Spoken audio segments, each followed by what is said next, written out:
Guys Garena আসলেই ভাই একটা গাঞ্জাখোর ভাই। আমি যখন দিন শেষে একটা ম্যাচ স্টার্ট করি আর ম্যাচ শেষে দেখা যায় আমার গেরিনা মাটির নিচে ঢুকাই দিছে ভাই। এটা কোনো কাম? মাটির নিচ থেকে ড্যামেজও দেওয়া যাইতেছে ভাই। লাস্টে কী হয় দেখো তোমরা, আমার লাস্টে কিন্তু ম্যাচ থেকে লাত্তি দা বাইর করে দিছে গেরিনায়। আল্লাহ জানে আমার আইডি ব্যান হয়ে যায় কিনা। আমি কিন্তু এই জায়গায় মোটামুটি ড্যামেজ দেই, আবার ডরে ডরে দেই না। চাইলে কিন্তু আমি এনিমিতে সবারই মারতে পারবো, কিন্তু আমি ডরে দিই না যে আইডি সমস্যা হইব নাকি, এই কারণে আর কি ড্যামেজ দিই না।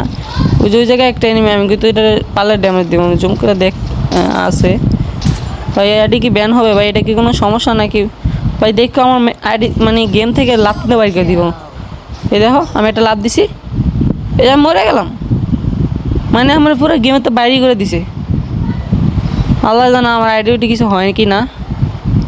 গ্যাস আমি কিন্তু মানে সারা দিনের মধ্যে একটা ম্যাচ স্টার্ট দিছি ভাই। ম্যাচ তো স্টার্ট দেওয়া যাচ্ছে স্কোর দিকে, দেখে আসি আগে স্কোরের দিকে। না গ্যাস আইডি ঠিক আছে তো গ্যাস। গেরিনা এইটা কি কোনো সমস্যা নাকি গ্লিচ, তোমরা কমেন্ট বক্সে বলে যাও। তো গ্যাস এই পর্যন্তই ছিল আজকের ভিডিও। আল্লাহ হাফেজ।